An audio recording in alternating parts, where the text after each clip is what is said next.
Hello, good evening everyone. जय श्री श्याम, जय श्री कृष्णा, जय जवान जय किसान। मैं प्रियंका कुमावत रॉयल इंस्टीट्यूट के ऑनलाइन प्लेटफॉर्म पर आप सभी का हार्दिक स्वागत अभिनंदन करती हूं। आप सभी बच्चे जो राजस्थान और राजस्थान के अलावा अदर स्टेट से जो भी स्टूडेंट्स हैं उन सभी का मैं इस ऑनलाइन प्लेटफॉर्म पर हार्दिक स्वागत अभिनंदन करती हूं। आज अपन इस एनिमल हस्बेंड्री से रिलेटेड एक नया टॉपिक पढ़ने से पहले कुछ डिस्कस कर लेते हैं। जो रोजाना स्कॉलरशिप टेस्ट होता है उसके बारे में मैं आपको बता देती हूँ कि आज का टॉपर स्टूडेंट है वो कौन है। तो रॉयल इंस्टीट्यूट के द्वारा रोजाना डेली है वो स्कॉलरशिप टेस्ट है उसका आयोजन किया जाता है। इस टेस्ट में जो टॉपर स्टूडेंट होता है उसको जो है वो 100% स्कॉलरशिप दी जाती है। मतलब उसको एक कोर्स है वो फ्री में दिया जाता है, फ्री ऑफ कॉस्ट उसको कोर्स मिलता है। तो इसके अंदर आज का जो टॉपर स्टूडेंट है वो देवीलाल है। आज का टॉपर स्टूडेंट का नाम है देवीलाल जो है वो ढूकिया है। ये देवीलाल ढूकिया है। आपको बहुत बहुत कॉन्ग्रेचुलेशन, बहुत बहुत बधाई। आपको कोर्स है वो फ्री में मिलने वाला है। अदर जो है वो 10 नंबर तक रैंक है जिसके अंदर आप बात करें सुखाराम है, अमित चौधरी है, सद्दाम हुसैन है, इसके अलावा उमर फारूक है, अमान पोसवाल है, अनिल मीना है, नीरज नील है, अनिल वर्मा है और यश सोलंकी है। तो ये 10th जो टॉप 10 स्टूडेंट हैं जो स्कॉलरशिप टेस्ट है उसके अंदर जो है वो टॉपर स्टूडेंट्स हैं। फर्स्ट स्टूडेंट है उसका नाम देवीलाल ढूकिया है। क्लियर? ये जो है वो स्कॉलरशिप टेस्ट रोजाना होता है। तो जो बच्चे इंटरेस्टेड हैं जिनको कोर्स फ्री में लेना है, जो अफोर्ड नहीं कर सकते हैं फीस, तो वो जो है वो रोज स्कॉलरशिप टेस्ट है रॉयल इंस्टीट्यूट के ऐप पर ये स्कॉलरशिप टेस्ट होता है। इसको देकर जो है वो अपनी रैंक ला सकते हैं और उस कोर्स को फ्री में ले सकते हैं। Very good evening.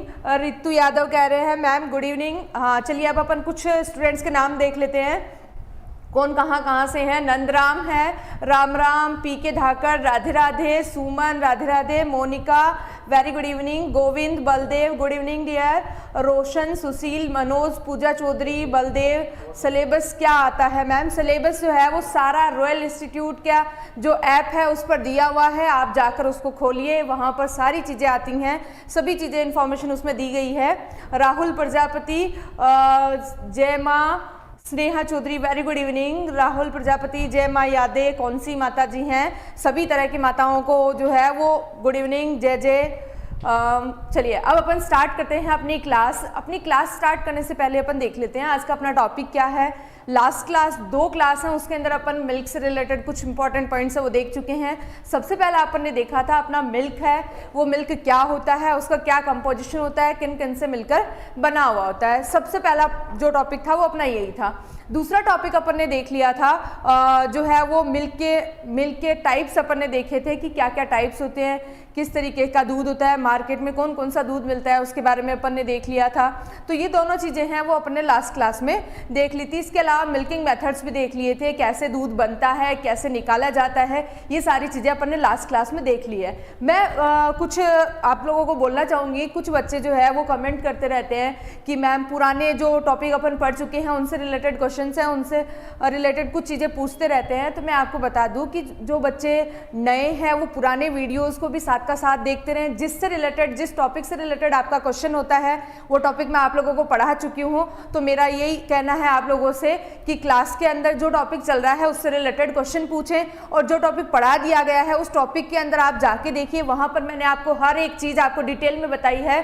तो ज़्यादा आप लोगों को जो है वो परेशान होने की ज़रूरत नहीं है, उसमें आपको सारी चीज़ें पॉइंट टू पॉइंट मिल जाएगी। इसके अलावा जो टॉपिक अपन ने नहीं पढ़ा है वो नेक्स्ट आने वाला जो टॉपिक होगा उसके अंदर अपन ये क्लियर पढ़ लेंगे। क्लियर सबके? रोम रोम में मैम मालपुरा से, वेरी गुड इवनिंग। निर्मल, ताराचंद, राम राम, मुकेश है, very good evening, good evening. Siyaram, Mahendra, Neeraj, very good evening. Ma'am PDF app पर नहीं मिल रही है, बिल्कुल ऐसा हो ही नहीं सकता है। मैं रोज़ यहाँ से अपलोड करती हूँ। आज क्लास ख़त्म होगी उस टाइम मैं आपको जो है वो अपलोड करके दिखा दूंगी, आपको बता दूंगी कि कहाँ पर आपको पीडीएफ मिलने वाली है, तो आप जो है वो देख लेना। इसके अलावा अगर आपको नहीं मिल रहा हो तो हो सकता है आप टेलीग्राम चैनल पर सही नहीं जा रहे होंगे।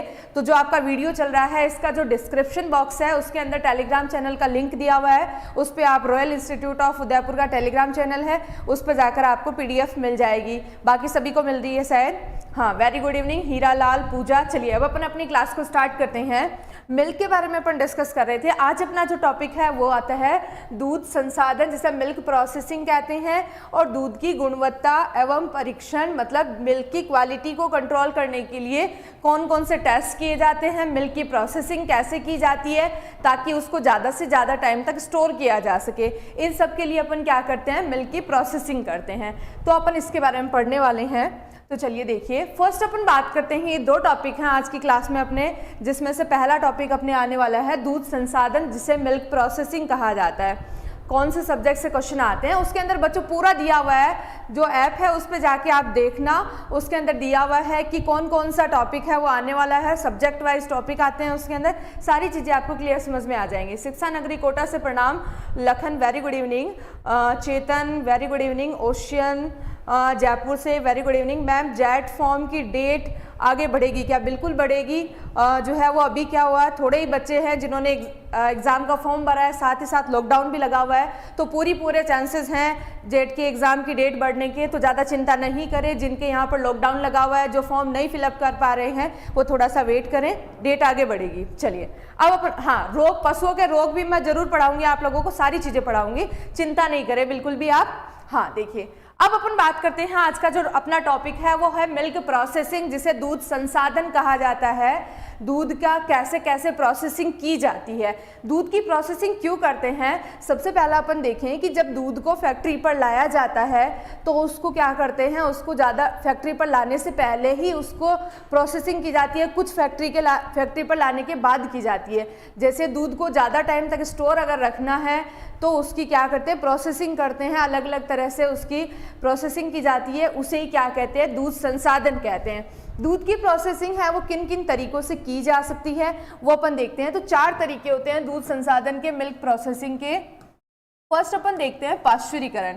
पहला तरीका आता है पाश्चुरीकरण, बहुत ही इंपॉर्टेंट टॉपिक है बच्चों। अगर किसी ने अभी तक लाइक नहीं किया है, शेयर नहीं किया है अपने फ्रेंड्स के साथ वीडियो को, तो ज़्यादा से ज़्यादा शेयर कीजिए, लाइक कीजिए, चैनल को अगर आप नए हैं तो सब्सक्राइब कीजिए, ताकि जल्दी से जल्दी आपके पास नोटिफिकेशन पहुंच सके।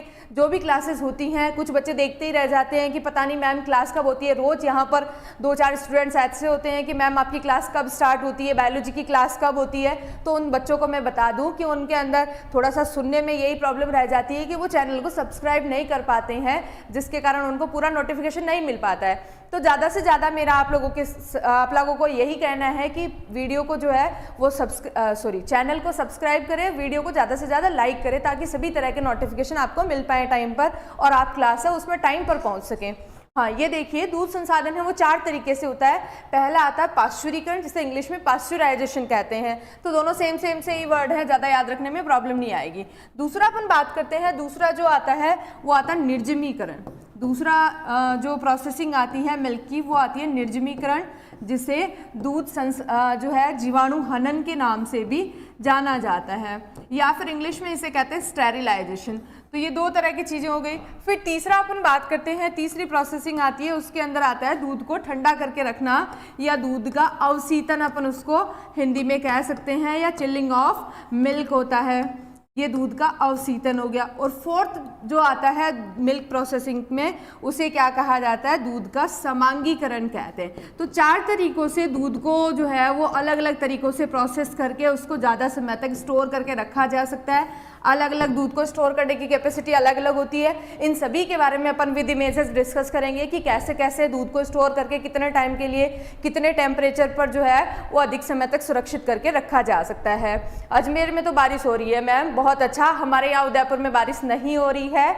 और कहाँ कहाँ पर बारिश हो रही है, वैसे राजस्थान के अंदर बहुत सारे ऐसे डिस्ट्रिक्ट है जहाँ पर बारिश हो रही है। इसके अलावा यूपी के अंदर भी हो रही होगी बारिश। चलिए अब अपन देखते हैं। मैम लद्दाख से प्रणाम, बहुत अच्छा। लद्दाख से रियल में हो या नहीं हो, या मेरे साथ मजाक कर रहे हो?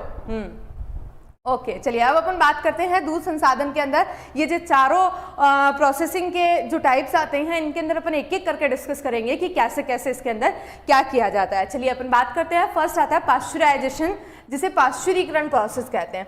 पाश्चुरीकरण प्रोसेस है वो सबसे ज़्यादा इंपॉर्टेंट है। लास्ट ईयर जो है वो ICAR 2020 के अंदर भी इससे रिलेटेड क्वेश्चन पूछा गया था।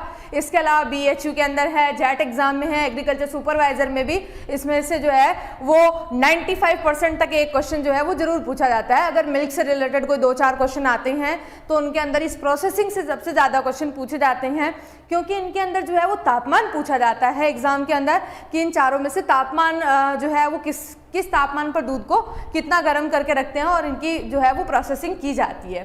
चलिए हाँ अपन देखते हैं अब नेहड़ी की धरती से प्रणाम। ये नेहड़ी कहाँ पर आता है भाई? सियाराम गुज्जर कह रहे हैं नेहड़ी से प्रणाम, भीलवाड़ा से प्रणाम, यूपी से मैं, सीकर से, झुंझुनू से, जयपुर से, भरतपुर से, जालोर, बीकानेर, गंगानगर, हनुमानगढ़, बाड़मेर, सभी जगह से जो है सभी बच्चों का बहुत बहुत धन्यवाद जो आप लोग इस चैनल के साथ जो है वो बहुत लंबे टाइम से जुड़े हुए हैं। सभी रॉयलियंस जितने भी स्टूडेंट्स हैं उन सभी का बहुत बहुत धन्यवाद जो आप इस चैनल से जुड़े हैं और बहुत ज़्यादा जो है वो बेनिफिट ले रहे हैं। मेरे ख्याल से सभी चीज़ें आपकी क्लियर हो रही होंगी साथ से।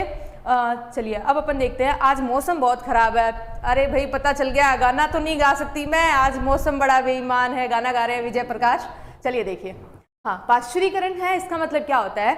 पाश्चुरीकरण के बारे में सबसे पहले अपन देखिए पाश्चुरीकरण शब्द की उत्पत्ति कहाँ से हुई है। तो इसका शब्द जो है वो लुईस पाश्चर के नाम से हुआ है। पाश्चुरीकरण कहाँ से आया है? लुईस पाश्चर के नाम से इस शब्द की उत्पत्ति हुई है, पहला पॉइंट। दूसरा अपन याद रखें पाश्चुरीकरण होता क्या है, तो इसके अंदर दूध को जो है एक निश्चित तापमान पर गर्म किया जाता है जिससे दूध के अंदर पाए जाने वाले 99 हानिकारक जीवाणु हैं वो क्या हो जाते हैं? निष्क्रिय हो जाते हैं। उसी प्रोसेस को क्या कहा जाता है? पाश्चुरीकरण कहा जाता है। तो चलिए लिखिए इसके अंदर, मेरा नाम नहीं लिया है, हिमांशु श्रीवास्तव। हिमांशु श्रीवास्तव 5 बार मैं आपका नाम ले दूंगी, नाराज मत हो इतने ज्यादा। नहीं मैम, सच में लद्दाख से हूँ, जोधपुर से पढ़ रहा हूँ। चलिए बहुत अच्छा, बहुत वेरी गुड इवनिंग। चलिए अब अपन बात करते हैं आजमगढ़ से। वेरी गुड इवनिंग बच्चों, सभी जगह से, सभी जगह के बच्चे हैं, ऑल इंडिया के बच्चे हैं जो अपने चैनल के साथ जुड़े हुए हैं, उन सभी को बहुत बहुत वेरी गुड इवनिंग। चलिए अब देखिए पाश्चुरीकरण है, इसके अंदर क्या होता है? तो इसके अंदर अपन देखें इस प्रक्रिया के अंदर, इस प्रोसीजर में दूध के क्या हो जाते हैं? इस प्रक्रिया में दूध को एक निश्चित तापमान पर दूध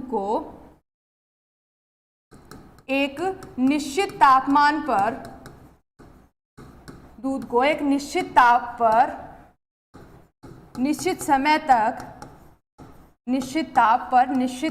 तक गरम करके 99% जीवाणुओं को, 99% हानिकारक जीवाणुओं को निष्क्रिय कर दिया जाता है। हानिकारक जीवाणुओं को निष्क्रिय कर देते हैं, निष्क्रिय कर देना, यही प्रक्रिया क्या कहलाती है? ये पाश्चुरीकरण कहलाती है। अब कहोगे कि मैम आपने इसमें टेम्परेचर ही नहीं बताया, हमें तो एग्जाम में तो सिर्फ टेम्परेचर पूछा जाता है। तो मैं बता दूं आप लोगों को पाश्चुरीकरण के बारे में। पाश्चुरीकरण स्टेरिलाइजेशन या जीवाणु हनन प्रक्रिया है। इन दोनों ही प्रोसीजर में क्या होता है? दूध को गर्म किया जाता है और गर्म करने से क्या होते हैं? दूध के हानिकारक बैक्टीरिया डिस्ट्रॉय हो जाते हैं, यही रीजन होता है और इसी को क्या कहा जाता है? पाश्चुरीकरण और स्टेरिलाइजेशन कहा जाता है। लेकिन दोनों के अंदर तापमान और समय का डिफरेंस रहता है, सिर्फ यही दोनों के अंदर डिफरेंस है। अब अपन बात करें पाश्चुरीकरण क्या है, तो सिंपल सा इतना याद रखना है कि दूध को गर्म करके क्या कर देते हैं? दूध के जीवाणुओं को नष्ट कर दिया जाता है। सिर्फ इतना ही याद रखना है। ये 2 ही पॉइंट हैं जो आपके याद रखने वाले हैं दोनों मेथड के अंदर। अब अलग अलग मेथड है, उसके अंदर टाइम अलग अलग रहता है और जो है वो टेम्परेचर भी अलग अलग रहता है। सिर्फ डेफिनेशन की अपन बात करें तो 99% हानिकारक जीवाणुओं को नष्ट किया जाता है। इसके अंदर दूध के जो लाभदायक बैक्टीरिया होते हैं, लाभदायक जीवाणु होता है, उनको नष्ट नहीं किया जाता है। अगर लाभदायक जीवाणुओं को नष्ट कर देंगे तो क्या हो जाता है? इसके अंदर इसके जो सभी तरह के जो बैक्टीरिया होते हैं, बेनिफिशियल बैक्टीरिया भी होते हैं, कुछ जो अपनी बॉडी के लिए हार्मफुल नहीं होते हैं, वो भी डिस्ट्रॉय हो जाते हैं, जिसके कारण इस दूध की प्रोसेसिंग करके जो है वो कई तरह के जो है वो प्रोडक्ट नहीं बनाए जा सकते हैं। इसके लिए इसमें सिर्फ क्या करते हैं? हानिकारक जीवाणुओं को नष्ट करते हैं। ये इस तरीके से पाश्चुराइजेशन की प्रक्रिया होती है। ये पाश्चुरीकरण मशीन होती है जिसके अंदर क्या करते हैं? दूध को गर्म किया जाता है। अब अलग अलग टेम्परेचर इसमें सेट कर दिया जाता है। अब अलग अलग मेथड्स होते हैं, कौन से मेथड में कितने टेम्परेचर पर सेट किया जाता है ये अपन देख लेते हैं। डूंगरपुर से जय माता दी, बहुत अच्छा। अब देखते हैं पाश्चुरीकरण की विधियां कौन कौन सी होती हैं। तो इसके 3 मेथड्स होते हैं। 3 मेथड्स में अपन बात करते हैं कि कौन से मेथड में कितना टेम्परेचर रखते हैं, किस तापमान पर कितने टाइम के लिए होल्ड करके दूध को रखा जाता है जिससे उसके सिर्फ हानिकारक बैक्टीरिया डिस्ट्रॉय हो जाएंगे, वो निष्क्रिय हो जाएंगे और दूध में जो दूध खराब किसके कारण होता है। एक आप दूध के निकाल के रख देते हो या दूध लेकर अपन नॉर्मल टेम्परेचर पर अगर रख देते हैं तो वो दूध किसके कारण खराब होता है, क्योंकि दूध के अंदर कुछ बैक्टीरिया होते हैं, हानिकारक बैक्टीरिया होते हैं जो दूध की लैक्टोज को लैक्टिक अम्ल में कन्वर्ट कर देते हैं, जिसके कारण क्या होता है, दूध दही में कन्वर्ट हो जाता है या दूध फट जाता है, तो दूध खराब हो गया। तो उसी की फर्मेंटेशन की प्रोसेस को रोकने के लिए ही क्या किया जाता है, दूध का पाश्चुरीकरण और निर्जमीकरण किया जाता है, जिससे दूध को खराब होने से बचाया जा सकता है। तो देखिए इसके 3 मेथड होते हैं। पहला तरीका आता है निम्न ताप व दीर्घकाल विधि, जिसे धारण विधि या बैच पाश्चुरीकरण के नाम से भी जाना जाता है। ये पाश्चुरीकरण है, इसकी इतनी ज़्यादा अपन जो है ये नाम याद रखने से ज़्यादा अपन क्या याद रखेंगे, ये LT शॉर्ट में अपन याद रख लेते हैं। LT का मीन्स होता है लो टेम्परेचर लॉन्ग टाइम, मतलब टेम्परेचर लो रखेंगे और टाइम क्या रखेंगे, लॉन्ग रखेंगे। टाइम ज़्यादा रखते हैं कम तापमान पर, तो उसी मेथड को धारण विधि या बैच पाश्चुरीकरण भी कहते हैं। इसमें कम तापमान पर ज्यादा टाइम के लिए होल्ड करके रखा जाता है दूध को, इसी कारण इसे धारण, होल्ड का मतलब धारण होता है, और या फिर इसे बैच पाश्चुरीकरण के नाम से भी जाना जाता है। अब अपन बात करते हैं उच्च ताप अल्पकाल विधि, जिसे सतत पाश्चुरीकरण कहते हैं। इस मेथड को HTST के नाम से जाना जाता है। HTST मेथड है, देखो लास्ट ईयर 2020 के अंदर ICR के अंदर जो है वो सिंपल सा क्वेश्चन है, वो इस तरीके से शॉर्ट में ही दिया गया था, LT मेथड और HTST मेथड। मैम मैं एग्रीकल्चर सुपरवाइजर से स्टडी कर रहा हूँ, सभी तरह के स्टूडेंट्स जो किसी भी तरीके से एग्रीकल्चर से रिलेटेड स्टडी कर रहे हैं, कोई भी कॉम्पिटिटिव एग्जाम देने वाले हैं जिसके अंदर आपके मिल्क वाला टॉपिक, आपके चैप्टर जो है वो आपके सिलेबस के अंदर है, उन सभी के लिए ये क्लास है बहुत ज़्यादा महत्वपूर्ण है, क्योंकि उन सभी के अंदर इससे रिलेटेड क्वेश्चन है वो एग्जाम में पूछे जाते हैं। तो ज़्यादा से ज़्यादा बच्चों इस जो है वो क्लास को आप अटेंड करें, ताकि ये जो टॉपिक है वो आपको अच्छे से समझ में आ जाए। उत्तर प्रदेश की धरती से प्रणाम, NP वेरी गुड इवनिंग बच्चों। नेपाल की धरती से आप देखो कहाँ कहाँ से बच्चे आ रहे हैं, आउट ऑफ जो है वो इंडिया भी आ रहे हैं, नेपाल से, कोई भूटान से आएगा, कोई बांग्लादेश से आएगा, सब अलग अलग जगह से आ रहे हैं। बहुत अच्छा, आप लोगों का प्यार यूं ही मिलता रहेगा तो आगे बहुत जो है वो अपन अच्छे अच्छे वीडियोज़ हैं वो लेकर आते रहेंगे। कुछ टाइम में अपन लाइव वीडियोज़ भी लेकर आएंगे, जो अपने टॉपिक है उससे रिलेटेड लाइव वीडियोज़ के भी बारे में भी अपन डिस्कस करेंगे। हाँ चलिए अब अपन बात करते हैं थर्ड मेथड के बारे में। थर्ड मेथड आता है अति उच्च ताप विधि, जिसे अल्ट्रा हाई टेम्परेचर या UHT के नाम से शॉर्ट में से जाना जाता है। तो ये 3 मेथड हैं, तीनों मेथड के अंदर टेम्परेचर किस किस तरीके से रखा जाता है, चलिए अब अपन देख लेते हैं। फर्स्ट मेथड आता है निम्न ताप व दीर्घकाल विधि, जिसे धारण या बैच पाश्चुरीकरण या LT मेथड कहते हैं। इसमें मशीन एक ही तरह से काम में ली जाती है, सिर्फ टेम्परेचर अलग अलग रखते हैं। तो इसमें टेम्परेचर कैसा रखना है, लो रखना है। कितने टेम्परेचर लो रखना है, तो 62.8 टू 65 डिग्री सेल्सियस टेम्परेचर पर दूध को कितने टाइम के लिए होल्ड करके रखते हैं, 30 मिनट के लिए होल्ड करके रखते हैं। इतने टाइम तक गर्म करते हैं और उसके बाद क्या कर लेते हैं, तुरंत ठंडा कर लेते हैं, तुरंत ठंडा कर लेते हैं और लगभग जो है वो 4-5 डिग्री सेल्सियस जो है उस पर उसको दूध को ठंडा कर लिया जाता है। और इसी मेथड को क्या कहा जाता है, LT मेथड कहा जाता है। तो देखिए इसके अंदर जो है ये अपना मेथड आता है low temperature long time method है। इसके अंदर कई बार बच्चों जो है ये 62.8 की जगह पर 63 भी आ जाता है, तो ज़्यादा कन्फ्यूजन वाला वर्ड नहीं है। लगभग 5 से अगर ज़्यादा वाली रेंज होती है तो उसको 63 भी काउंट कर लिया जाता है। तो ये तो 8 है तो 63 भी आ सकता है। लास्ट ईयर 63 आया ICR के अंदर। तो ये इस तरीके से तापमान है वो रखा जाता है और 30 मिनट के लिए होल्ड करके रखते हैं और होल्ड करके रखने के बाद तुरंत ठंडा कर लेते हैं। इससे क्या होगा, जब दूध को गर्म करेंगे तो उसके हानिकारक बैक्टीरिया डिस्ट्रॉय हो जाएंगे और अगर कुछ 1% अगर उसके अंदर बैक्टीरिया रह भी जाते हैं तो वो क्या होते हैं, अगर उसको तुरंत ठंडा किया जाता है तो गर्म होने के बाद तापमान तुरंत ठंडा होने के कारण वो सर्वाइव नहीं कर पाते हैं और वो अचानक से वो भी क्या हो जाते हैं, डिस्ट्रॉय हो जाते हैं। इसी के कारण इस दूध को तुरंत ठंडा किया जाता है। ये अपना आता है जो है वो निम्न ताप दीर्घकाल विधि या धारण विधि या बैच पाश्चुरीकरण। मैम मैं UPSC एग्रीकल्चर से तैयारी करना चाहता हूँ, मुझे कैसे तैयारी करनी चाहिए? पहले जो है वो आप लोग अपनी BSc कंप्लीट करें, इसके बाद जो है UPSC के सिलेबस के अकॉर्डिंग आप जो है वो अच्छे से तैयारी करें। चलिए अब अपन बात करते हैं नेक्स्ट हाई टेम्परेचर जो है वो शॉर्ट टाइम, जिसे HTST मेथड के नाम से जाना जाता है शॉर्ट में। इसके अंदर टेम्परेचर है वो हाई रखते हैं और टाइम है वो शॉर्ट ड्यूरेशन होता है। तो टेम्परेचर कितना हाई रखते हैं, 71.7 डिग्री सेल्सियस टेम्परेचर पर कितने टाइम के लिए होल्ड करके रखते हैं, सिर्फ 15 सेकेंड के लिए इसको गर्म करते हैं और उसके बाद क्या कर लेते हैं, तुरंत ठंडा कर लिया जाता है। वही सेम टेम्परेचर होता है तुरंत ठंडा करने का। इस टेम्परेचर पर ठंडा कर लेंगे गर्म करने के बाद। इसी मेथड को क्या कहा गया है, HTST मेथड कहा गया है। टेम्परेचर बहुत ज़्यादा हाई है, इसके कारण सिर्फ 15 सेकेंड के लिए होल्ड करके रखा है। इसी मेथड को सतत पाश्चुरीकरण के नाम से भी जाना जाता है। तो ये ब्रीड से रिलेटेड क्वेश्चन पूछ रहे हैं बच्चों, मैं बता चुकी हूँ आप लोगों को। अपना भेड़ वाला टॉपिक है उसको पढ़ के देखना, सारी चीज़ें उसमें डिटेल में बताई हुई है, किस किस के क्रॉस से डेवलप की गई है, कैसे डेवलप की गई है, सारी चीज़ें उसमें हैं। चलिए अब अपन बात करते हैं ultra high temperature. Ultra high temperature है, इसे UHT मेथड के नाम से भी जाना जाता है। इसमें बहुत ही ज़्यादा तापमान रखा जाता है। कितना तापमान अपन रखते हैं,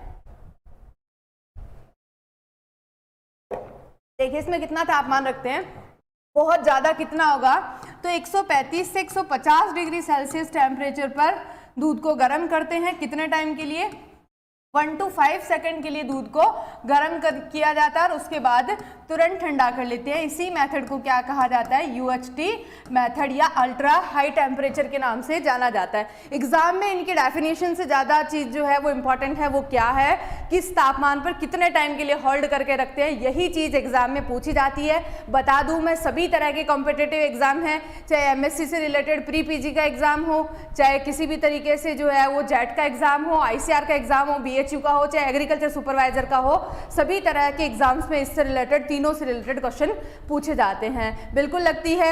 रॉयल इंस्टीट्यूट के अंदर जो है वो सभी तरह के सब्जेक्ट्स हैं जिनकी क्लासेस लगती हैं। GK है, हिंदी है, इसके अलावा जो है वो एग्रीकल्चर है, बायोलॉजी है, मैथमेटिक्स है, केमिस्ट्री है, सभी तरह के सब्जेक्ट्स की क्लासेस लगती हैं।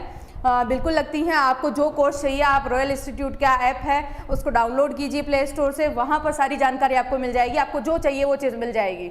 मैम धौलपुर से नमस्कार, बहुत अच्छा नितिन, मुझे आप चलिए अब अपन बात करते हैं नेक्स्ट। जो सेकंड मेथड आता है वो आता है निर्जमीकरण। निर्जमीकरण मेथड होता है, इसे स्टेरिलाइजेशन के नाम से भी जाना जाता है, या जीवाणु हनन, या जो है वो निर्जमीकरण या स्टेरिलाइजेशन इसे कहते हैं।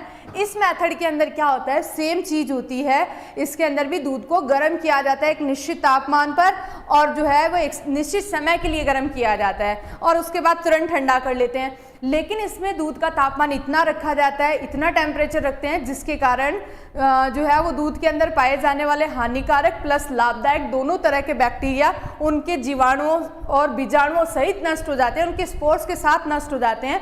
उसी को क्या कहा जाता है, स्टेरिलाइजेशन या निर्जमीकरण के नाम से इसे जाना जाता है। वेरी गुड इवनिंग, भीलवाड़ा से नमस्कार बंशीलाल। अब देखिए, अब इसमें अपन बात करते हैं कि कितना इस प्रक्रिया में इसमें कैसे जो है वो किया जाता है। तो फर्स्ट पॉइंट अपन लिखे इसके अंदर, निर्जमीकरण में जीवाणु प्लस बीजाणु, जीवाणु प्लस बीजाणु, हाँ, प्लस उनके स्पोर्स, जो भी स्पोर्स होते हैं उन स्पोर्स को ही बीजाणु कहते हैं। जीवाणु उनके स्पोर्स के साथ में ही नष्ट हो जाते हैं, उसी को क्या कहा जाता है, जीवाणु हनन या निर्जमीकरण के नाम से जाना जाता है।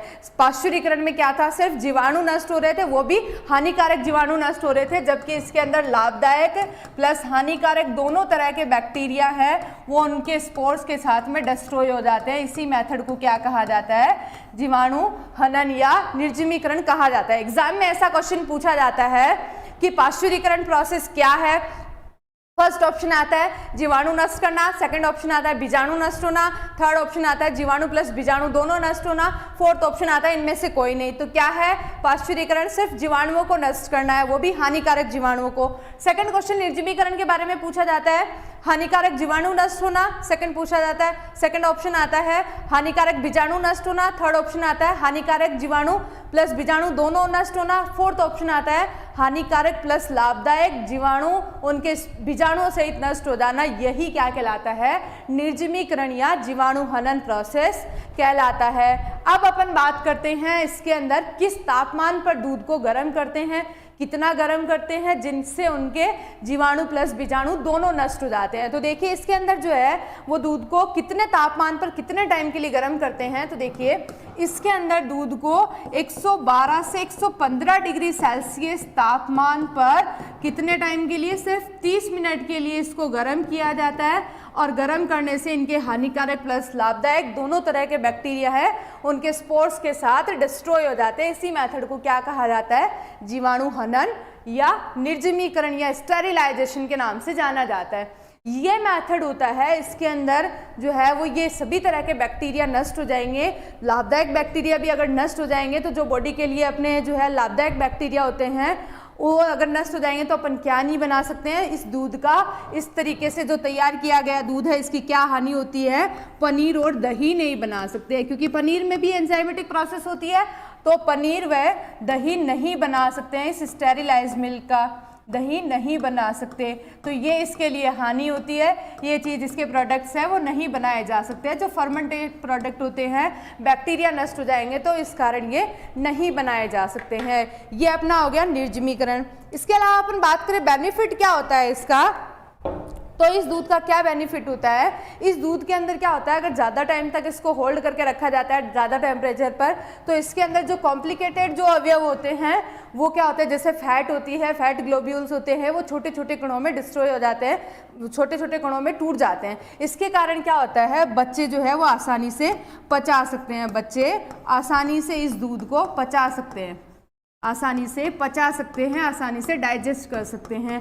तो ये इसका बेनिफिट होता है। इसके अलावा स्वाद में भी चेंजेस हो जाते हैं, ज़्यादा टाइम तक इसको स्टोर करके रखा जा सकता है, जबकि पाश्चुरीकृत को कुछ टाइम तक स्टोर करके रख सकते हैं, इसको थोड़ा ज़्यादा टाइम तक स्टोर करके रख सकते हैं। ये अपने दोनों मेथड हो गए, निर्जमीकरण और पाश्चुरीकरण। दोनों के अंदर दूध को गर्म करके दूध के हानिकारक जीवाणुओं को नष्ट किया जाता है। आप जो दूध लेके आते हैं, दूध का पैकेट लेके आते हैं, सरस है, अमूल डेयरी है, लोटस डेयरी है, इनका जो दूध लेके आते हैं वो कैसा दूध आता है, आपका पाश्चुरीकृत दूध आता है। उसको गर्म करके उसके हानिकारक बैक्टीरिया को नष्ट किया जाता है, उस दूध को पाश्चुरीकृत दूध कहते हैं। ऐसा ही दूध आता है पाश्चुरीकृत दूध।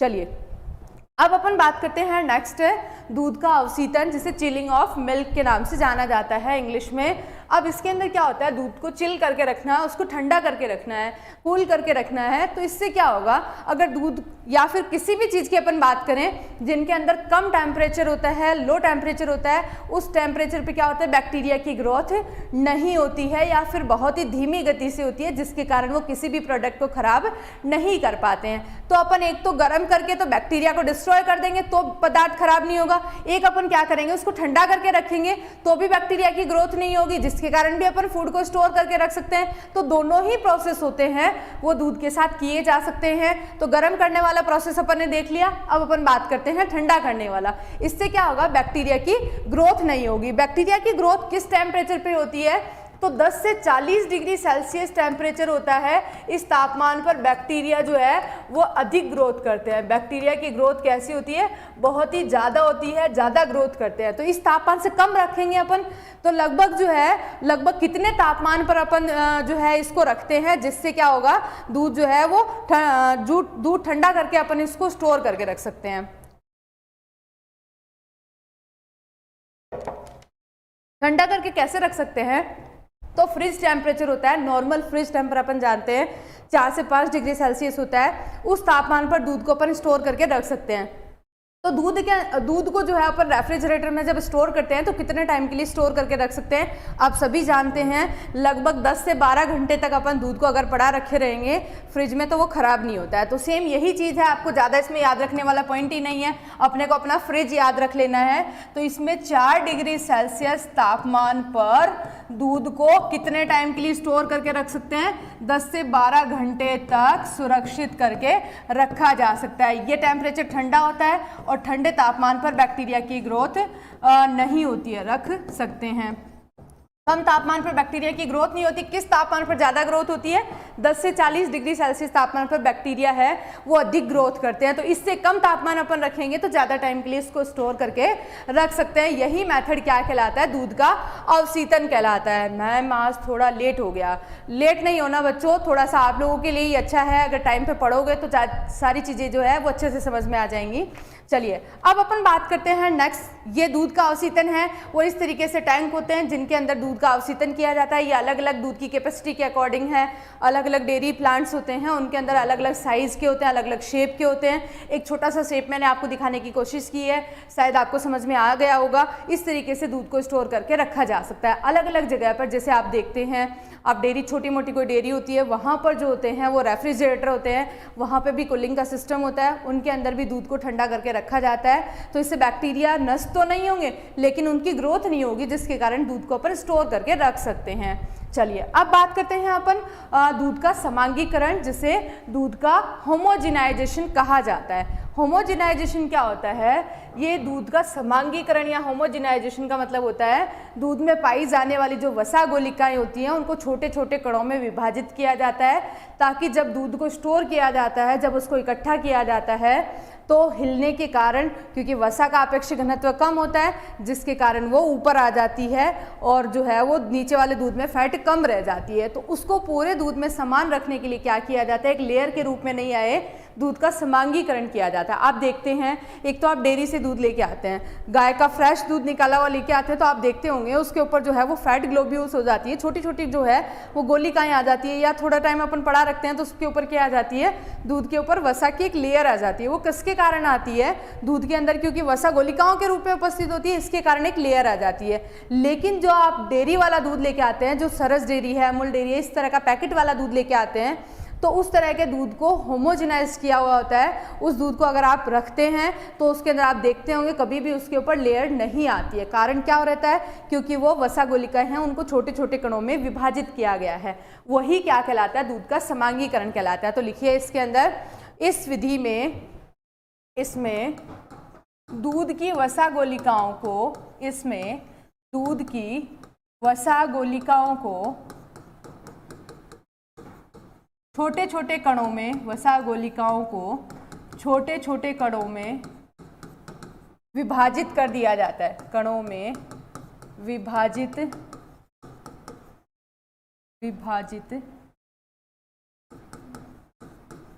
कर दिया जाता है, जिससे दूध को संग्रहित करते समय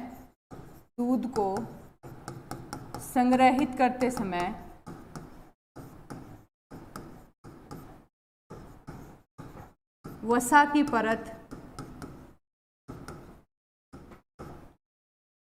नहीं आ सके, वह पूरे दूध में समान रूप से उपस्थित रहे, पूरे दूध में समान रूप से उपस्थित रहे। इसे ही क्या कहा जाता है? दूध का समांगीकरण या दूध का होमोजिनाइजेशन कहा जाता है। इस तरीके से होमोजिनाइजर मशीन होती है, ये होमोजिनाइजेशन की मशीन होती है, उसे होमोजिनाइजर कहा जाता है।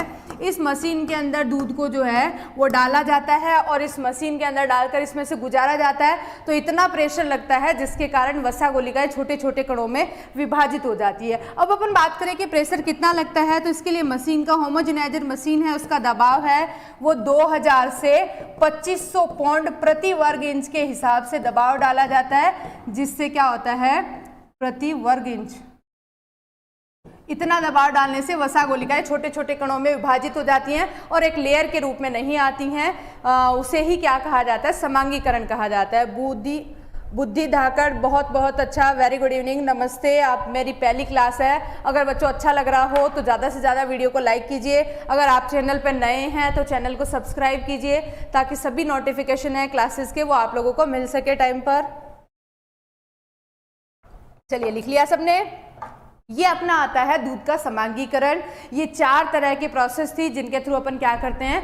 दूध की प्रोसेसिंग करते हैं। अलग अलग जो प्रोसेसिंग के मेथड्स होते हैं उनके अंदर अलग अलग तरीके से दूध को स्टोर करके रखा जा सकता है। तो ये 4 प्रक्रियाएं थी, जिन चारों के बारे में अपन ने डिस्कस कर लिया है। अब बच्चों जो है वो, अगर आपको अच्छा लग रहा हो तो चैनल को ज़्यादा से ज़्यादा लाइक कीजिए, शेयर कीजिए, सब्सक्राइब कीजिए अगर आप नए हैं तो, ताकि ज़्यादा से ज़्यादा इस वीडियो को देख सकें। मुझे दिखाई दे रहा है आप लोगों ने आज लाइक नहीं किया है, फटाफट से लाइक कर दो, फिर अपना अगला जो टॉपिक है वो अपना स्टार्ट करते हैं। जल्दी से टाइम दे रही हूँ मैं आप लोगों को लाइक करने का।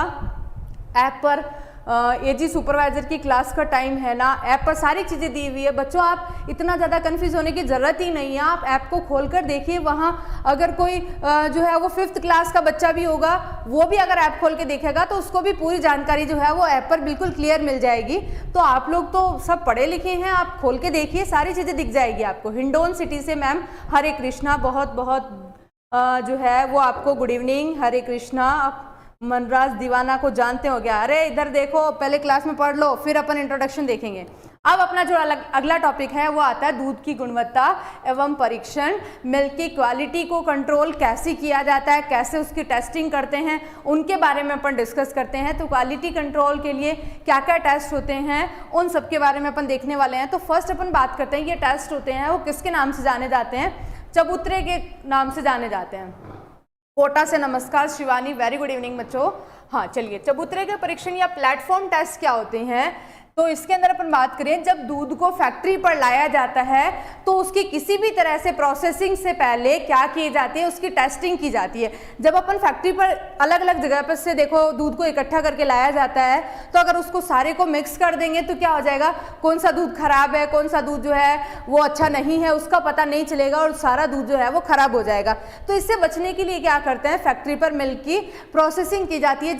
सॉरी, प्रोसेसिंग से पहले उसकी शुद्धता और ताजेपन की जाँच की जाती है। उसी जांच को क्या कहा जाता है? चबूतरे के परीक्षण या प्लेटफॉर्म टेस्ट कहते हैं। इनको प्लेटफॉर्म टेस्ट क्यों नाम दिया गया है बता दूं मैं आप लोगों को, क्योंकि यह वहां पर जहां फैक्ट्री पर लाया जाता है, तो जब दूध के टैंकर्स उतारे जाते हैं, वहां पर जितना दूध के टैंकर्स की हाइट होती है, एक सेकेंड, जितना दूध के टैंकर्स की हाइट होती है, जैसे इस तरीके से जो है वो टैंकर्स लाए जाते हैं, ऐसे टैंकर्स होते हैं। इन टैंकर्स के अंदर जितनी टैंकर्स की हाइट होती है, उसी हाइट का क्या बना हुआ होता है, जो प्लेटफॉर्म है वो बना हुआ होता है, चबूतरा बना हुआ होता है। ये फैक्ट्री होती है, यहाँ पर इसी हाइट का प्लेटफॉर्म बना हुआ होता है, जितनी इसकी हाइट है उसी हाइट का प्लेटफॉर्म बना हुआ है। तो इस दूध के टैंकर्स होते हैं, इनको क्या किया जाता है, इन चबूतरों के ऊपर उतार दिया जाता है, इन कैंस को। और यहाँ पर उतारने के बाद यहाँ पर जो टेस्टिंग की जाती है, उन टेस्ट को ही क्या कहा जाता है, प्लेटफॉर्म टेस्ट कहा जाता है। अलग अलग तरह के टेस्ट होते हैं जो अलग अलग तरीके से किए जाते हैं। कुछ 5 तरह के मेजर टेस्ट होते हैं जिनके बारे में आज अपन डिस्कस करेंगे। चलिए अपन देख लेते हैं चबूतरे के परीक्षण की सीधी सी डेफिनेशन अपन लिखें तो फर्स्ट पॉइंट लिखिए इसके अंदर, दूध फैक्ट्री पर संसाधित करने से पूर्व, फैक्ट्री पर संसाधित करने से पूर्व उसकी शुद्धता व ताजेपन की, उसकी शुद्धता व ताजेपन की जांच की जाती है। और ये जांच ही क्या कहलाती है, प्लेटफॉर्म टेस्ट कहलाती है। 5 तरीके के टेस्ट होते हैं, पांचों तरीकों के बारे में अपन डिस्कस करेंगे। पहला अपन टेस्ट देखते हैं, वो टेस्ट आता है ज्ञानेंद्रिय परीक्षण आता है, सेंसरी टेस्ट होते हैं। सेंसरी टेस्ट है वो सेंसरी ऑर्गन्स होते हैं, उनके थ्रू किया जाता है। दूसरा टेस्ट आता है जिसे COB टेस्ट कहते हैं, ये लो टोन बॉइलिंग टेस्ट होता है। थर्ड टेस्ट आता है वो फैट टेस्ट आता है। फोर्थ टेस्ट आता है वो स्पेसिफिक ग्रेविटी आती है, स्पेसिफिक ग्रेविटी। और फिफ्थ आता है वो एसिडिटी टेस्ट आता है। ये 5 टेस्ट है वो किए जाते हैं। इन पांचों टेस्ट में कैसे कौन सा टेस्ट किए जाता है, किस टेस्ट में क्या करते हैं, इससे रिलेटेड एग्जाम में क्वेश्चन है वो 99% पूछा जाता है। बात करेंगे अपन कौन से जो इंस्ट्रूमेंट है उसके थ्रू टेस्ट करते हैं, कौन सा मेथड यूज़ किया जाता है, ये सारी चीज़ें हैं जो एग्जाम में पूछी जाती हैं। बच्चों पर्सनल चैटिंग नहीं करें, क्लास पे ध्यान दें। अगर आप क्लास में आए हैं तो ज़्यादा से ज़्यादा जो है वो सीखने की कोशिश करें। अगर आप लोग चैटिंग करते रहोगे तो कोई मतलब नहीं निकलेगा क्लास लाइव लेने का। तो ज़्यादा से ज़्यादा बच्चों इसके ऊपर ध्यान दें अपन। हाँ चलिए अब अपन बात करते हैं, पहला टेस्ट आता है ज्ञानेंद्रिय परीक्षण। ज्ञानेंद्रिय परीक्षण या सेंसरी टेस्ट होते हैं। इनके अंदर क्या होता है, जो सेंसरी ऑर्गन है उनके थ्रू क्या किया जाता है, टेस्टिंग की जाती है। जैसे अपन बात करें, पहला आता है आइज। आइज के थ्रू क्या किया जाता है, आंखों से क्या कर सकते हैं, देख सकते हैं। तो देखकर क्या कर सकते हैं, दूध का पता लगा सकते हैं। दर्शन करके दूध की स्थिति को पता लगाया जा सकता है। जैसे क्या पता लगा सकते हैं, दूध को देखने पर अगर येलो कलर का दूध दिखाई दे रहा है तो दूध कैसा है, गाय का दूध है। अगर व्हाइट कलर का दूध है तो भैंस का दूध है। इसके अलावा देखने पर जो है वो उसको अपन साइड में तिरछा करते हैं, तो अगर उसके ऊपर जो है वो दूध जो है वो चिपका हुआ रह रहा है बर्तन के, तो दूध के अंदर किसी तरह के पानी की मिलावट नहीं की गई है। अगर तिरछा करने पर उसके अंदर कोई निशान नहीं छोड़ रहा है दूध, तो पता चलता है कि दूध के अंदर पानी की मिलावट की गई है। तो ये टेस्ट क्या कहलाता है, आईज के थ्रू देखकर अपन क्या कर सकते हैं, दूध की टेस्टिंग कर सकते हैं। दूसरा जो पॉइंट आता है वो आता है नोज। नोज आता है नाक के द्वारा अपन क्या कर सकते हैं, सूंघ सकते हैं। तो नाक के द्वारा सूंघ कर अपन पता लगा सकते हैं कि जो है वो कैसा दूध है। सूंघने को अपन क्या कह सकते हैं, सुवास कह सकते हैं। तो सूंघकर अपन क्या पता लगा सकते हैं, दूध को अगर सूंघते हैं तो उसमें खट्टेपन जैसी स्मेल आ रही है, तो क्या पता चलता है कि दूध पुराना है, पड़ा रखा हुआ दूध है, वो ताज़ा दूध नहीं है। तो वही टेस्ट जो है वो क्या कहलाता है, सेंसरी टेस्ट कहलाता है कि दूध को सुवास करके उसको सूंघकर पता लगाया जा सकता है कि दूध ताज़ा है या पड़ा रखा हुआ दूध है। नेक्स्ट अपन बात करते हैं, अगला आता है, और ये नीला रंग है वो पानी मिलाया हुआ है। ये जांच बच्चों अपन जब एडल्ट्रेड मिल्क होगा, जो सिंथेटिक मिल्क होगा, उसके अंदर टेस्टिंग करेंगे दूध में पानी की मिलावट और ये सारा हुआ। यहाँ पर अपन सिर्फ सेंसरी टेस्ट कर रहे हैं कि कैसा दिखाई दे रहा है। क्लियर? चलिए अगला अपन देखते हैं, ये आती है जीभ। जीभ के थ्रू, टंग के थ्रू अपन क्या कर सकते हैं, स्वाद ले सकते हैं। क्या कर सकते हैं, स्वाद ले सकते हैं। टेस्ट के थ्रू अपन क्या कर सकते हैं, दूध का पता लगा सकते हैं कि दूध को टेस्ट करने पर अगर खट्टा लग रहा है तो दूध पड़ा रखा हुआ है, पुराना दूध है। अगर दूध है वो ताज़ा दूध है तो बिल्कुल जो है वो मीठा टेस्ट आता है उसमें। तो ऐसे अपन पता लगा सकते हैं कि दूध जो है वो किस तरीके का है, खराब दूध है या सही दूध है। तो ये तीन जो है वो सेंसरी ऑर्गन के थ्रू सेंसरी टेस्ट किए जाते हैं। ये दूध से जिनकी गुणवत्ता का परीक्षण किया जा सकता है। ज़्यादा डिटेल में अपने को इनके बारे में जो है वो पढ़ने की ज़रूरत नहीं है, क्योंकि एग्जाम में ज़्यादा इसमें से क्वेश्चन नहीं पूछे जाते हैं। अब अपन बात करते हैं, नेक्स्ट है सीओबी टेस्ट। सीओबी टेस्ट होता है, उसे क्या कहा जाता है, क्लोट ऑन बॉइलिंग टेस्ट कहते हैं। मतलब हिंदी में मीनिंग आता है इसका, उबालने पर फटने का परीक्षण। जब दूध को बॉयल किया जाता है तो दूध अगर फट जाता है तो पता लगता है, क्या पता लगाते हैं इससे, अम्लता व खीस का पता लगाने के लिए। अम्लता व खीस का पता लगाने हेतु, खीस का पता लगाने हेतु उपयोगी होता है। ये उपयोगी टेस्ट माना जाता है। कैसे पता करते हैं, तो इस तरीके से परख नली में देखो दूध लिया जाता है। मतलब जो है वो कुछ 10 ml के आसपास दूध लिया जाता है, कोई फिक्स नहीं है इसके अंदर। दूध ले लेते हैं परख नली के अंदर, टेस्ट ट्यूब के अंदर। उसके बाद उसको गर्म करते हैं। गर्म करने से क्या हो जाता है, वो दूध अगर फट जाता है उसके क्लोट बन जाते हैं, पानी अलग हो जाता है और उसके अंदर बाकी के जो ठोस पदार्थ होते हैं वो अलग हो जाते हैं। तो क्या समझा जाता है कि दूध जो है उसमें या तो अम्लता ज़्यादा है या उसमें खीस ज़्यादा है। खीस अगर उसमें है तो क्या हो जाता है, दूध खीस एक तरह का स्कंदित दूध पदार्थ होता है जो गर्म करने पर फट जाता है।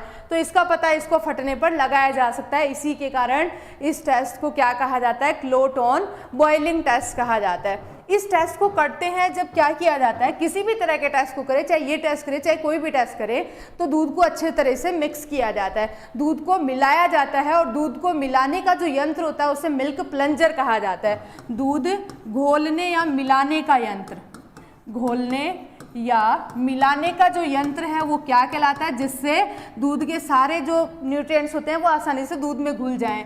तो मिलाने का यंत्र क्या कहलाता है, मिल्क प्लंजर कहलाता है। मिल्क प्लंजर है वो कैसा दिखाई देता है, ये नीचे जो आपको इमेज दिखाई दे रही है ये मिल्क प्लंजर की इमेज है। किसकी इमेज है, ये मिल्क प्लंजर होता है जिससे दूध का पता लगाया जा सकता है कि दूध है वो उसको दूध है उसको अच्छे से घोला जा सकता है, ताकि सभी तरह के पोषक तत्व उसमें पूरी जो है वो घुल जाए। और जब उसका किसी भी तरह का टेस्ट किया जाए तो पूरे दूध में समान रूप से उसकी सारी स्थिति का पता लगा सकते हैं, उसकी कंपोजिशन का अपन पता लगा सकते हैं।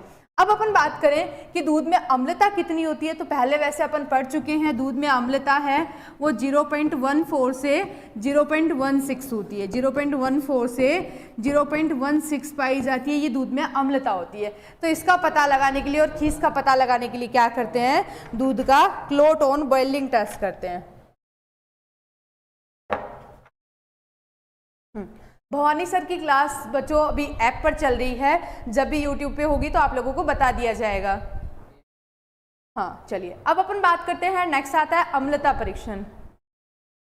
राजस्थान जीके की क्लास ऐप पर नहीं, यूट्यूब पर नहीं चलती है, ऐप पर चलती है। तो ऐप पर आप लोगों को अगर किसी को ज़रूरत है तो आप ऐप पर जाकर जो है वो क्लास ले सकते हैं, डेमो क्लासेस ले सकते हैं। अगर आपको अच्छा लगता है तो कोर्स आप परचेज कर सकते हैं। ओनली जीके की क्लासेस भी अवेलेबल है, जीके के नोट्स भी अवेलेबल हैं। उन सभी का चार्ज मैंने आपको बताया था एक दिन, तो सारी जानकारी उसमें दी गई है बच्चों, एक बार चेक कर लेना आप। अब अपन बात करते हैं थर्ड टेस्ट, जिसे क्या कहा जाता है, अम्लता परीक्षण या एसिडिटी टेस्ट कहते हैं। ये क्या करते हैं, एसिडिटी टेस्ट है, इसमें दूध में जो है वो अम्लता का परीक्षण करते हैं।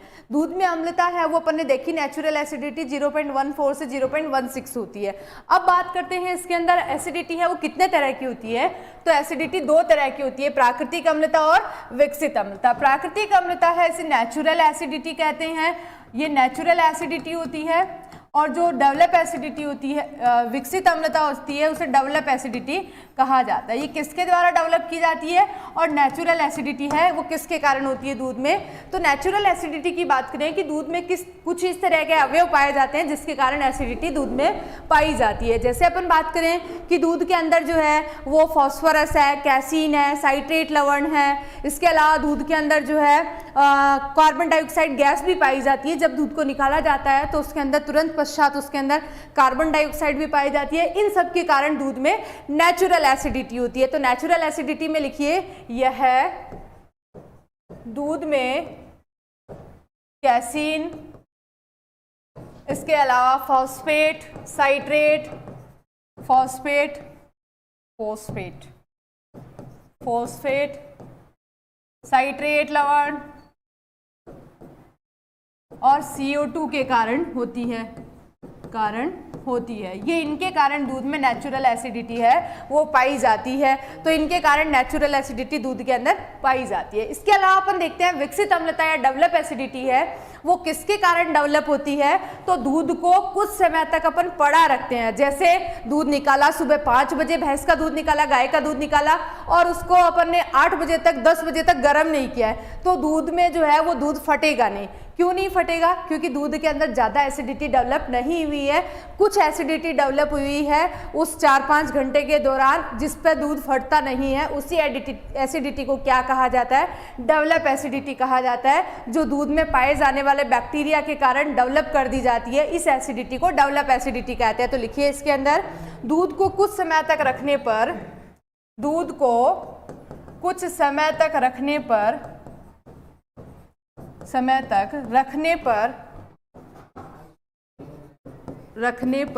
उसमें दूध को कुछ, क्या कह रहे हैं, मिल्क हमेशा राइट साइड से ही क्यों निकालते हैं, मिल्क हमेशा राइट साइड से ही निकाला जाता है, क्योंकि उस तरह बैठकर निकालने से जो है वो कोई ऐसा कोई साइंटिफिक रीज़न तो नहीं होता है, सिर्फ उसका अपना जो हाथ की डायरेक्शन होती है उसी के कारण अपन उसको राइट साइड से निकालते हैं, बाकी कोई ऐसा साइंटिफिक रीज़न नहीं होता है। क्लियर। हाँ चलिए, कहाँ थे अपन, दूध को कुछ समय तक रखने पर उसमें उपस्थित जीवाणु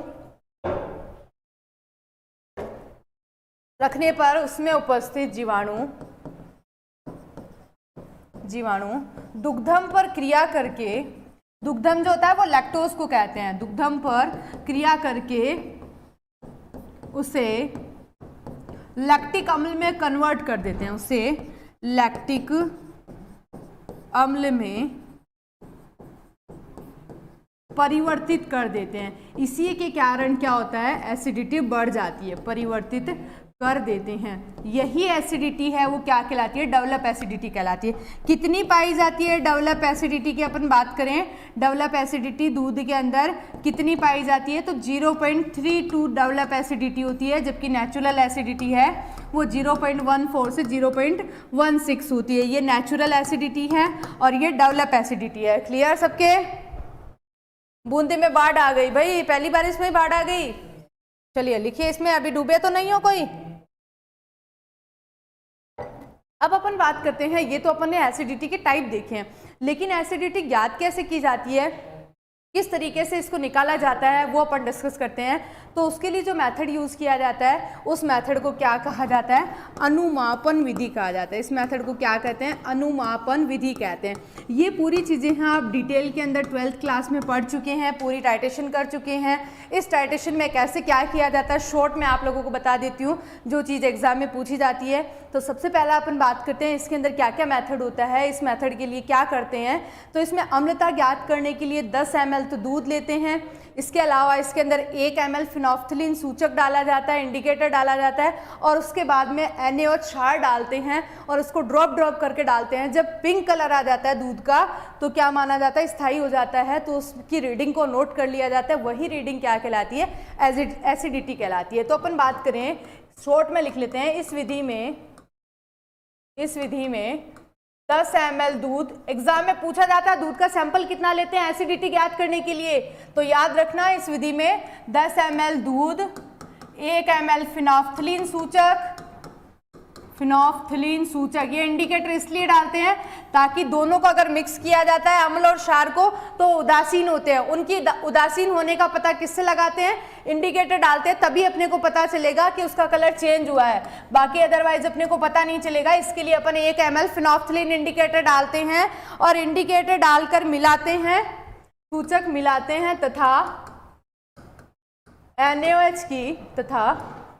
NaOH क्षार बूंद बूंद करके डालते हैं, जिससे गुलाबी रंग स्थायी हो जाता है, शॉर्ट में मैं आपको यहाँ पर बता रही हूँ, डिटेल में अपन 12th क्लास में पढ़ते हैं। गुलाबी रंग स्थायी हो जाता है और स्थायी हो जाने की जो रेट होती है, कितने टाइम पर स्थायी हो गया है, कितना ml इसमें NaOH प्रयुक्त हुआ है, उसे नोट कर लिया जाता है। और ये टाइट्रेशन लगभग 3 बार की जाती है। 3 बार करने पर जो मीडिएटर जो आता है, जिस पर जो है एग्जैक्ट आता है 3 में से 1 रेंज जो है वो सभी के अंदर कॉमन होती है, उसको नोट कर लिया जाता है। वही क्या कहलाती है? इसमें आने वाली एसिडिटी कहलाती है। देखिए अपन बात करते हैं, सबसे पहले ये जो होती है ये फ्लास्क होता है। फ्लास्क इसके अंदर जो है वो NaOH भरा जाता है, ये ब्यूरेट होती है, इसके अंदर NaOH भरा जाता है। और इसके अंदर क्या करते हैं? 10 ml तो इसके अंदर दूध डालते हैं और 1 ml इसमें फिनोफ्थलीन सूचक डालते हैं। इसके बाद इसमें से ये ड्रॉप करके डालते जाते हैं। ड्रॉप करके डालने से इसके अंदर थोड़ा थोड़ा लाइट पिंक कलर आता रहता है। जब ये लाइट पिंक कलर स्टेबल हो जाता है, एक तरह से स्थायी हो जाता है, तब इसका जो है वो किस रीडिंग पर ये स्थायी हो गया, जैसे इतना भरा हुआ था और इस रीडिंग पर स्थायी हो गया है, तो ये रेंज जो है वो नोट कर ली जाती है। और इस रेंज को नोट करके ही अपन क्या निकाल लेते हैं? निकाल लेते हैं कि इसमें एसिडिटी परसेंटेज कितना है। यही क्या कहलाती है? एसिडिटी कहलाती है, दूध का अम्लता परीक्षण कहलाता है। नेक्स्ट अपन बात करते हैं, अगला जो टेस्ट आता है वो आता है आपेक्षिक घनत्व, जिसे स्पेसिफिक ग्रेविटी के नाम से जाना जाता है। एग्जाम में इसमें से कई बार क्वेश्चन पूछा जाता है। आपेक्षिक घनत्व ज्ञात करने के लिए किस यंत्र का उपयोग करते हैं? तो सबसे पहला अपन बात करें कौन से यंत्र का उपयोग किया जाता है, तो कई बच्चे कंफ्यूज होते हैं। इसको ज्ञात करने के लिए लैक्टोमीटर यंत्र का उपयोग करते हैं। यंत्र है उसका नाम क्या है? लैक्टोमीटर यंत्र है। लैक्टोमीटर यंत्र कैसा दिखाई देता है? इस तरीके का लैक्टोमीटर यंत्र होता है। ये एक तरह का हाइड्रोमीटर होता है। क्या होता है? एक तरह का हाइड्रोमीटर होता है, जिसमें 0 से 40 तक निशान बने होते हैं। एक तरह का हाइड्रोमीटर होता है जिसमें 0 से 40 तक निशान ऊपर से नीचे की तरफ बने हुए थे, निशान ऊपर से नीचे की तरफ बने हुए होते हैं, जिससे पता चलता है रीडिंग अपन नोट करते हैं। नीचे की तरफ बने होते हैं। पूरी डिटेल में मैं आपको इधर नहीं बताऊंगी, सिर्फ शॉर्ट में जो चीज़ एग्जाम में पूछी जाती है वही चीज़ अपन डिस्कस कर रहे हैं। ये एक तरह का इस तरीके का हाइड्रोमीटर होता है, जिसके अंदर रीडिंग है वो 0 से 40 तक लगी हुई होती है। फिर जो है ऊपर से नीचे की तरफ निशान बने हुए हैं। अदर आप जितने भी टेम्परेचर या तापमापी वगैरह काम में लेते हैं, उसमें 0 नीचे से स्टार्ट होता है और ऊपर तक टेम्परेचर होता है, जबकि इसके अंदर इस तरीके से ऊपर से लेकर नीचे तक निशान बने होते हैं, जिसके थ्रू अपन क्या कर सकते हैं? दूध का अपेक्षिक घनत्व ज्ञात कर सकते हैं, दूध की रीडिंग ज्ञात कर सकते हैं। अब इसके अंदर अपने क्या आता है, इससे क्या पता लगाते हैं? तो दूध में ये किसका पता लगाने के लिए किया जाता है अपेक्षिक घनत्व? पानी और सेपरेटा मिलावट का, पानी व सेपरेटा दूध की मिलावट का पता लगाने हेतु, मिलावट का पता लगाने हेतु उपयोगी, पता लगाने हेतु उपयोगी होता है। अब कितना कितना होता है तो अपन देखेंगे कितनी लैक्टोमीटर रीडिंग आएगी तो कितना टेम्परेचर हो जाएगा, कैसे इसके अंदर अपन जो है वो पता लगा सकते हैं। तो इस मेथड के अंदर अगर दूध के अंदर पानी मिलाया गया है तो अपेक्षित घनत्व है वो क्या हो जाता है, कम हो जाता है। पानी मिलाने पर अपेक्षित घनत्व कम तथा सेपरेटा मिलावट पर अपेक्षित घनत्व बढ़ जाता है, अपेक्षित घनत्व बढ़ जाता है। याद रखना है बच्चों, कई जगह पर आपको दोनों ही चीज कॉमन ही मिलेगा, लेकिन इतना याद रखना है पानी मिलाने पर अपेक्षित घनत्व घटता है और सेपरेटा मिलावट पर अपेक्षित घनत्व बढ़ता है। कैसे अपन याद रख सकते हैं तो देखिए, इसके लिए जो है वो आपको मैं बता देती हूँ कि जो गाय का दूध, भैंस का दूध और सेपरेटा दूध होता है उसका नेचुरल जो है वो अपेक्षित घनत्व कितना होता है। तो ये अपेक्षित घनत्व है गाय के दूध का 1.028 से 1.030 होता है। अगर रीडिंग इतनी आ रही है, लैक्टोमीटर की रीडिंग के अकॉर्डिंग जो है ये अपेक्षित घनत्व निकलता है। पूरा निकालने की प्रोसीजर मैं नहीं बता रही हूँ यहाँ पर, वो अपने डिटेल में 12th क्लास में है। भैंस का दूध है वो 1.030 से 1.032 होता है। इसके अलावा सेपरेटा या स्किम्ड मिल्क जिसकी क्रीम निकाली जाती है उसके अंदर आता है 1.037। ये इतना इनका अपेक्षित घनत्व पाया जाता है। फॉर्मूला अपन देख लेते हैं जो कई बार एग्जाम में पूछ लिया जाता है। तो अपेक्षित घनत्व ज्ञात करने का जो फॉर्मूला होता है वो 1 + CLR/1000 होता है। 1 + CLR/1000। CLR का मतलब होता है करेक्ट लैक्टोमीटर रीडिंग, संशोधित लैक्टोमीटर पाठ्यांक होता है जो नोट कर लिया जाता है, और यही क्या होता है अपेक्षित घनत्व का फॉर्मूला होता है। छोटा सा इस तरीके से जो है इसके अंदर आपको इतने पॉइंट याद रखने हैं। सबसे पहला पूछा जाता है अपेक्षित घनत्व ज्ञात करने के लिए यंत्र का नाम क्या है। दूसरा, उस यंत्र में निशान कहाँ से कहाँ तक होते हैं। तीसरा क्वेश्चन, किसकी परीक्षण किया जाता है तो पानी और सेपरेटा दूध का मिलावट का। पानी मिलाने पर अपेक्षित घनत्व कम और सेपरेटा मिलाने पर बढ़ता है। फिर ये इसका फॉर्मूला है। अगला अपन बात करें कि अपेक्षित घनत्व होता कितना कितना है। डायरेक्ट अपेक्षित घनत्व ही पूछा जाता है जेट ICR BHU के कॉम्पिटिटिव एग्जाम्स में। तो क्या आता है 1.028 से 1.030 गाय का, ये भैंस का और ये सेपरेटा दूध का। तो ये बात हो गई अपने लैक्टोमीटर मान की। फिर अपन ये देखें, ये जो है ये इंस्ट्रूमेंट आपको दिखाई दे रहा है, ये लैक्टोमीटर है। देखो इसमें 0 यहाँ पर है, यहाँ पर 40 है। ये अपना लैक्टोमीटर इस तरीके का दिखाई देता है जो एक तरह का हाइड्रोमीटर होता है। डूंगरपुर से जय माता दी Thakur Prince, very good evening बच्चों। चलिए अब अपन पांचवा जो टेस्ट देखते हैं वो आता है वसा परीक्षण, जिसे फैट टेस्ट कहा जाता है। ये भी बहुत ज़्यादा इंपॉर्टेंट है, इसके बारे में एग्जाम में पूछा जाता है। इसको ज्ञात करने के लिए जो यंत्र होता है वो कौन सा यंत्र होता है, बीटायरोमीटर होता है। क्या नाम होता है उसका, बीटायरोमीटर यंत्र काम में लेते हैं। मेथड कौन सा यूज किया जाता है तो इसके अंदर उसके अंदर देखो ये लैक्टोमीटर है। इसके अंदर एक बात और बता दूं, ये जो अपेक्षित घनत्व है वो किस सिद्धांत पर आधारित होता है, आर्किमिडीज के सिद्धांत पर आधारित होता है। किस पर, आर्किमिडीज सिद्धांत पर आधारित होता है। इस प्रिंसिपल पर वर्क करता है, लैक्टोमीटर होता है पर आधारित होता है। इसके अंदर क्या करते हैं जो है वो इस तरीके से डेयरी फ्लोटिंग थर्मामीटर लेते हैं, जो आपने देखा भी लैक्टोमीटर, उसको इस तरीके से भरे हुए दूध के अंदर डाला जाता है जिससे वो फ्लोट करता है और उसकी रीडिंग नोट कर ली जाती है। इतना ही है उसके अंदर। ये बीटायरोमीटर की अब बात करें, बीटायरोमीटर यंत्र काम में लेते हैं। उस विधि का नाम आता है गर्बर विधि। क्या नाम है, गर्बर विधि है या गर्बर मशीन है, इसके अंदर उपयोग की जाती है। ये गर्बर नामक साइंटिस्ट के द्वारा दी गई थी, इसी के कारण इसका क्या नाम रख दिया गया, गर्बर विधि या गर्बर मशीन नाम रख दिया गया। गर्बर मशीन कैसी होती है, कुछ इस तरीके की गर्बर मशीन होती है। ये दोनों तरह की होती है, एक तो हैंड ऑपरेटेड भी होती है, एक लाइट ऑपरेटेड भी होती है। तो दोनों तरह की मशीन होती है, लाइट से चलने वाली है, ये हाथ से चलने वाली होती है।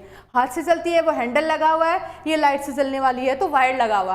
अंदर की इस तरीके से इसकी स्थिति होती है। ये जो व्हाइट कलर की चीजें दिखाई दे रही है, इनके अंदर क्या किए जाते हैं, बीटायरोमीटर है वो फिक्स कर दिए जाते हैं। इसके अंदर सॉल्यूशन भर के कितना कितना क्या क्या सॉल्यूशन भरा जाता है जो एग्जाम में पूछा जाता है। तो चलिए अपन बात करते हैं इसमें क्या क्या सॉल्यूशन भरते हैं। गर्बर विधि में दूध का सैंपल कितना लेते हैं, कितना इसमें सल्फ्यूरिक एसिड लिया जाता है और कितना एमाइल अल्कोहल लेते हैं। तो चलिए देखते हैं इसमें। इसको परीक्षण करने के लिए दूध की मात्रा है वो 10.75 ml लेते हैं। ये जेट एग्जाम में पूछा गया क्वेश्चन भी है, इंपॉर्टेंट क्वेश्चन है। इस तरह की चीजें एग्जाम में पूछ ली जाती हैं। सेकंड अपन बात करते हैं, इसमें 10 ml है वो सल्फ्यूरिक एसिड लिया जाता है।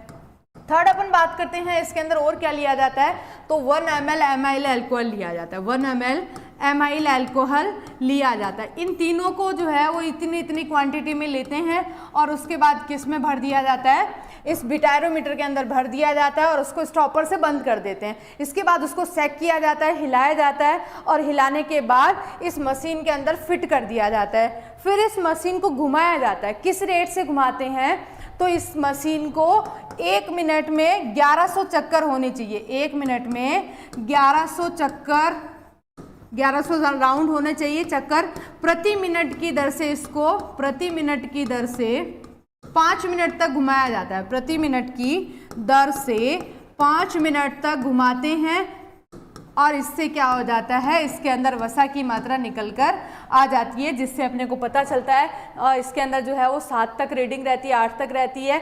जितनी इसमें फैट है वो इसके अंदर पता चल जाता है अपने को और अपन नोट कर लेते हैं। यही मेथड क्या कहलाता है, वसा परीक्षण कहलाता है, फैट टेस्ट कहलाता है। एग्जाम में इसमें से क्वेश्चन पूछा जाता है। अब इसमें क्या होता है, इसके अंदर जो ये मशीन चलती है वो किस प्रिंसिपल पर डिपेंड करती है, क्योंकि वसा क्या होती है, हल्की होती है और हल्की होने के कारण ऊपर आ जाती है। तो वो किस सिद्धांत पर आधारित होगी, अपकेंद्रीय बल के सिद्धांत पर आधारित होती है। अपकेंद्रीय बल पर आधारित होती है। तो ये इसका प्रिंसिपल है जो वर्क करता है।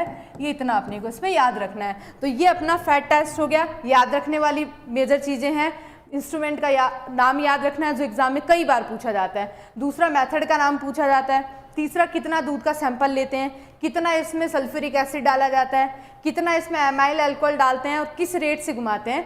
तो 1 मिनट में 1100 चक्कर होने चाहिए, 1100 राउंड पर मिनट होने चाहिए। उस रेट से इसको 5 मिनट तक घुमाते हैं। तो लगभग कितने चक्कर हो गए 5 मिनट में, 5500 चक्कर हो गए।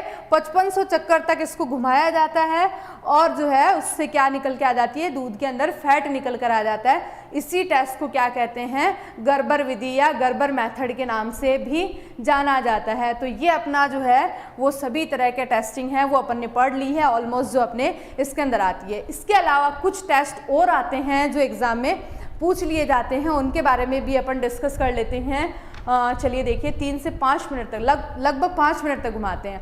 अब अपन बात करते हैं इसके अदर टेस्ट होते हैं, इससे क्या पता लगाया जाता है। तो अदर टेस्ट की बात करें तो फर्स्ट टेस्ट आता है हंसा टेस्ट। हंसा टेस्ट होता है, इससे क्या पता लगाया जाता है, ज़्यादा डिटेल में इनके बारे में डिस्कस नहीं करेंगे। सिंपल सी चीज़ है जो इसके बारे में पूछते हैं। गाय के दूध में भैंस के दूध की मिलावट का पता लगाने के लिए, गाय के दूध में भैंस के दूध की मिलावट का पता लगाने के लिए, भैंस के दूध की मिलावट का पता लगाने हेतु उपयोगी। तो ये क्या होता है, ये टेस्ट अपना क्या कहलाता है, हंसा टेस्ट कहलाता है, जो एग्जाम में पूछा जाता है। पूरा कोर्स कराऊंगी मैं आप लोगों को एनिमल हस्बेंड्री का, तो टेंशन नहीं ले। जो बच्चे जो है वो पहली बार क्लास ले रहे हैं, फर्स्ट टाइम क्लास ले रहे हैं, वो बच्चे बिल्कुल टेंशन नहीं ले। अगर बच्चों आपको वीडियो अच्छा लग रहा हो तो ज़्यादा से ज़्यादा इसको लाइक कीजिए, शेयर कीजिए। From Bareilly Vishal Yadav, very good evening बच्चों। अनुज कह रहे हैं I love you ma'am, I love you सभी को। चलिए, कुचामन में तो तूफान आ गया, अभी आएगा, तूफान भी आएगा, बारिश भी आएगी, लेकिन आप लोग डटकर बने रहना क्लास में, चाहे लाइट जाए चाहे कुछ भी हो, लेकिन क्लास में बने रहना। चलिए अब अपन देखते हैं नेक्स्ट जो टेस्ट आता है। अब कहोगे यहाँ पे मैम गाय के दूध में भैंस के दूध की मिलावट का बताया आपने, अगर भैंस के दूध में गाय के दूध की मिलावट कर दे तो क्या पता लगाएंगे, तो भी यही टेस्ट होता है। चाहे जो है वो पेन को इधर से पकड़ो चाहे इधर से पकड़ो, एक ही बात होती है। तो ये जो है वो अपना चाहे दोनों के अंदर किसी भी तरीके से ऐड करे, उसको यही टेस्ट किया जाता है। अब अपन बात करते हैं नाइट्रेट परीक्षण। नाइट्रेट परीक्षण है, उससे क्या पता लगाते हैं, तो वर्षा जल की मिलावट का पता लगाते हैं। वर्षा जल की मिलावट का पता लगाने हेतु उपयोगी, मिलावट का पता लगाने हेतु उपयोगी। अब बारिश का जल कैसे मिलाते हैं, बारिश का जल ही क्यों मिलाते हैं? आप कहोगे कि मैम नेचुरल वाटर मिला दें, तो जो एक जो है वो भूमिगत जल होता है वो अलग, उसका जो है वो अलग आपेक्षिक घनत्व होता है, और जो बारिश का पानी होता है उसका आपेक्षिक घनत्व अलग होता है। तो दोनों का अलग अलग टेस्टिंग की जाती है। आप देखोगे जहाँ पर भूमिगत पानी है वो खारा है, वहाँ पर क्या करते हैं, पीने के पानी का उपयोग जो है वो बारिश के पानी को स्टोर करके करते हैं। तो वहाँ पे किसका पानी मिलाया जाता है? बारिश का पानी मिलाया जाता है। इसके अलावा जो है वो नदी नालों का जो पानी होता है वो भी बारिश का पानी होता है। तो वो भी अगर मिक्स किया जाता है तो उसके लिए जो टेस्ट करते हैं उस टेस्ट को क्या कहा जाता है? नाइट्रेट परीक्षण कहा जाता है। नेक्स्ट अपन बात करते हैं आयोडीन परीक्षण। आयोडीन परीक्षण है, उससे क्या टेस्ट किया जाता है? ये टेस्ट है दूध में स्टार्च की उपस्थिति का पता लगाने के लिए किया जाता है। तो उसमें लिखिए दूध में स्टार्च की उपस्थिति का पता लगाने, स्टार्च की उपस्थिति का पता लगाने हेतु उपयोगी, उपस्थिति का पता लगाने हेतु उपयोगी होता है। ये टेस्ट क्या कहलाता है? आयोडीन परीक्षण कहलाता है। तो ये कुछ मेजर टेस्ट होते हैं। इनके अलावा कुछ इंपॉर्टेंट टेस्ट है वो भी अपन ने देख लिए हैं। अब जो कहोगे मैम एडल्ट्रेशन वाले जो टेस्ट है, सिंथेटिक मिल्क वाले जो टेस्ट है, जैसे उनके अंदर जो है वो कोई भी अदर कंटेंट मिला दिया जाता है, यूरिया है, चीनी है, इस तरह के कुछ पदार्थ मिला दिए जाते हैं, तो उसके लिए कौन सी टेस्टिंग करते हैं? तो उसके लिए अपना जो टॉपिक है वो अलग टॉपिक है जिसे सिंथेटिक मिल्क कहा जाता है। उसके सिंथेटिक मिल्क में कौन कौन से जो सिंथेटिक पदार्थ होते हैं जो मिलाए जाते हैं, जिनकी टेस्टिंग करते हैं, वो अपन उस टेस्ट में देखेंगे। यहाँ पर जो मेजर टेस्ट है वो अपन ने डिस्कस कर लिए हैं। अगर बच्चों क्लास अच्छी लगी हो तो ज़्यादा से ज़्यादा वीडियो को लाइक कीजिए, शेयर कीजिए। अब अपन देख लेते हैं कि कौन कौन अपनी क्लास में प्रेजेंट था। कुछ बच्चों के मैं नाम ले देती हूँ।